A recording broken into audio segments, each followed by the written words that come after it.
Hello, everybody. I'm Bob Keyser, the creator of the Son of Man Urantia project. It's a chilly Monday morning down here in the Ecuadorian Andes.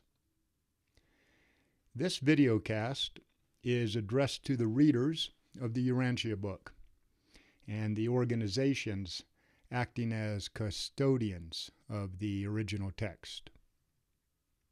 The Son of Man Urantia project is my rephrasing of part 4 of the Urantia book, The Life and Teachings of Jesus. My main platform for publishing this project is my Substack page at robertakeyser.substack.com. You can find all of the rough draft chapters there in all three formats: text, podcast, and now videocast. The purpose for this communication is to introduce the Son of Man Urantia project, to respond to the arguments against it, and to ask for your support in funding the project.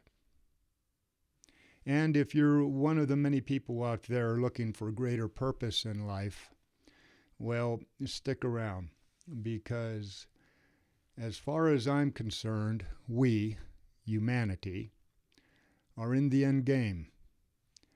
The smoke screens meant to deceive us are clearing, and there is no greater purpose in life than to dedicate oneself to serving man for nothing more or less than the sake of God. My reasons for taking on this project are: first, I agree with the authors of the Revelation that the life and teachings of Jesus contain the most important knowledge any of us can acquire in this, our first life, and that by humanity accepting the fatherhood of God and the brotherhood of man, we can end the wars that are continuing to plague us. Second, I believe the only hope for humanity at this time is a strong United States of America based on our fundamental values. Because of that belief, I want to reverse the trend in our country toward atheism, and I want to clarify the misconceptions about Jesus that have arisen over the past 2,000 years because of Christianity. Third, I believe that our world is in crisis, that the people's ability to know the truth has been intentionally obscured, and that by fighting the symptoms of our problems rather than their root causes, we're kept in a perpetual cycle where we are controlled by others for their own purposes. Fourth, I believe the most important action any of us can individually take to serve humanity is to honor and foster the kingdom of God on earth by again bringing forth Jesus' original message of the fatherhood of God and the brotherhood of man.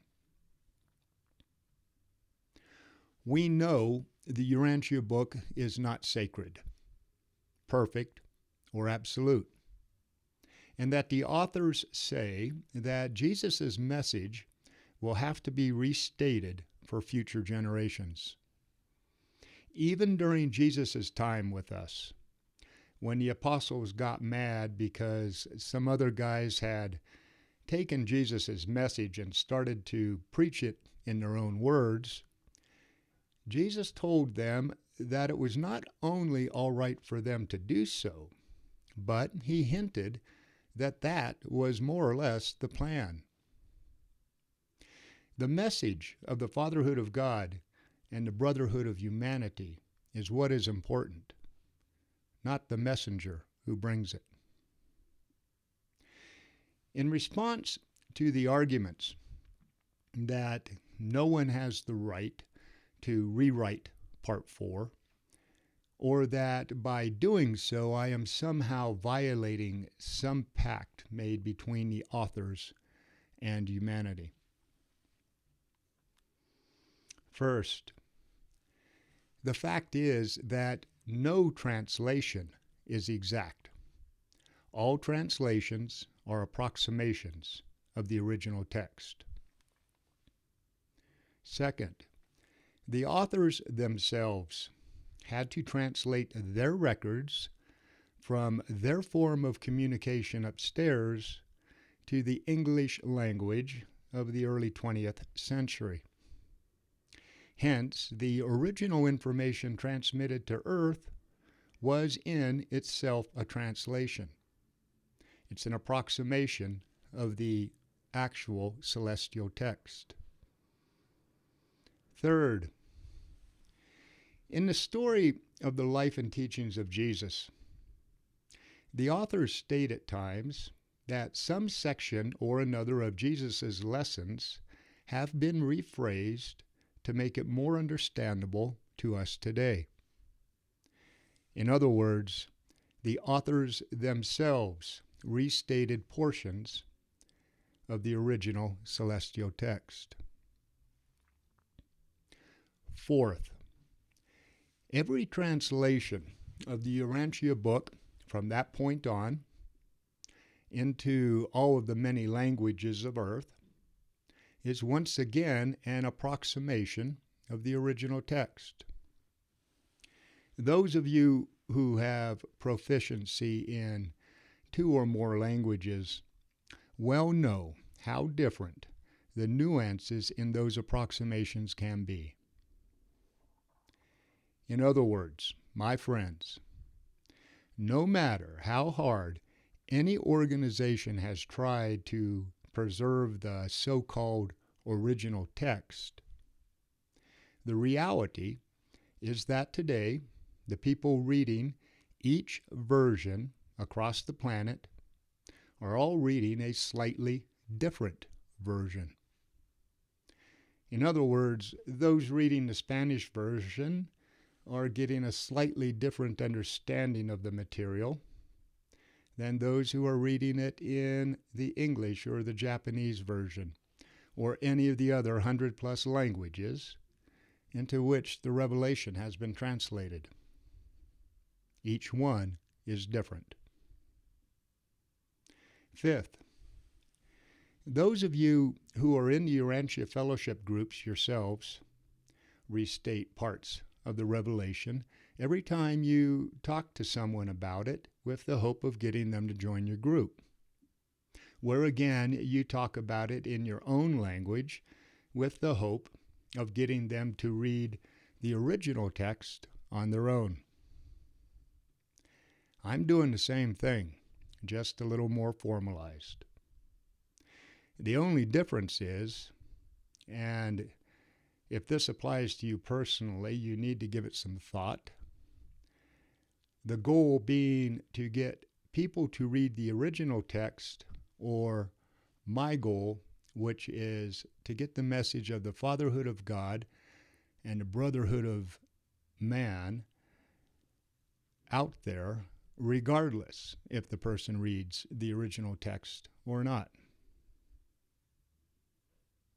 Sixth, the authors state that the revelation probably wouldn't be accepted at the time that it was given to us, which suggests to me that they knew full well that language and meaning change with time, and that we would need to occasionally adapt the material to that fact. Furthermore, at this point, I'm a year into the project, and I've rewritten the first 22 chapters of Part 4. That experience has led me to believe that Part 4 was actually written in a way that it would have to be rewritten to make sense to later generations. What I'm saying is that the writing in Part 4 is different than that in Parts 1 through 3. Part 4 is consistently redundant. It's almost all in the passive voice. Big words are used where small ones will suffice. There are grammatical issues, and it's wordy to the point that it makes the text more confusing than it should be. There's no way around it. It's bad writing.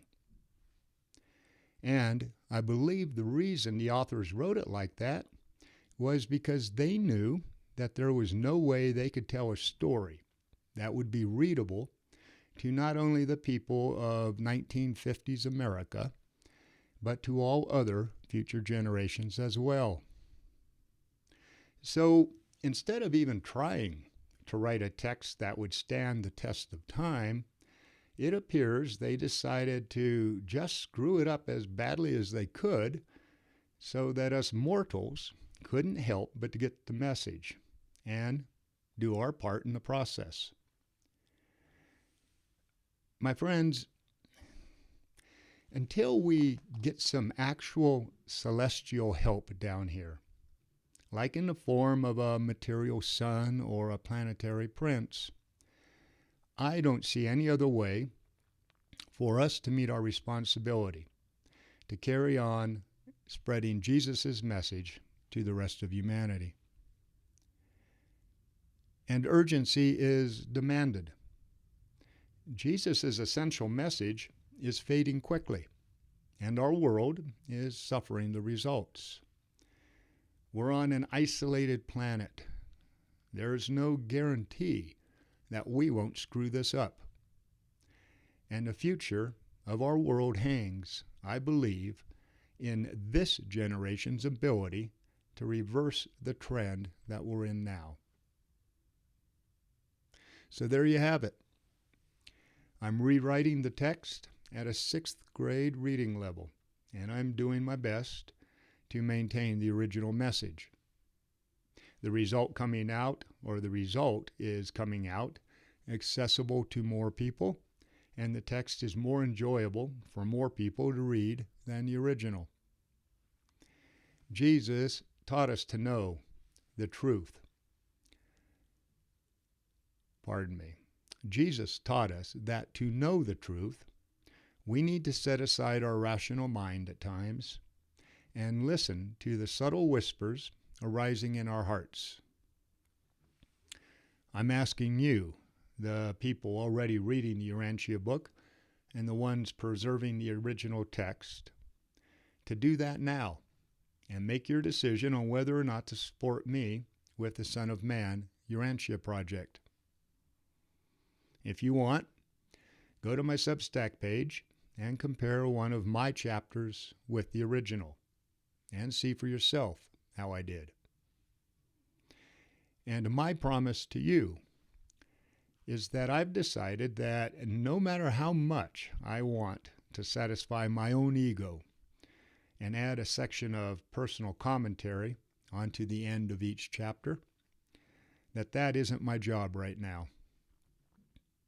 Maybe sometime in the future when I find a big rock to stand on. But first, my job is to rewrite the text as true to the original as possible and to give those people spreading Jesus' message a more appropriate tool to offer the people of this day and age, the rewritten version of the life and teachings of Jesus. If you are looking for greater purpose in life, there is none more important today than spreading Jesus' message of the fatherhood of God and the brotherhood of humanity. And everybody, this is a burden-free message. You are not in control of the outcome. It's not up to you to convince someone of this or that. Your job is simple. Spread the word of the fatherhood of God and the subsequent brotherhood or siblinghood of man or humanity, or however you want to phrase it. And then you let God inside the person do the rest. There is no win or lose. You plant the seed, and you don't worry about who then later comes along to reap the harvest. There are 4 specific ways I'm asking you to support me in this project. And to be clear, your help puts food on the table that week. It's needed and appreciated that much. 1. Donation. This is the simplest way. Please use the PayPal button or the banking information under the Donations tab on my Substack page at robertakeyser.substack.com. 2. Buy digital PDFs of Volume 1 of Son of Man, Urantia. This will take the person through Chapter 19. They're 324 pages long. It's fully navigable inside the computer, etc. You can get this PDF at the store front, which is in the header on my Substack page, and then you can email them to all your friends as gifts.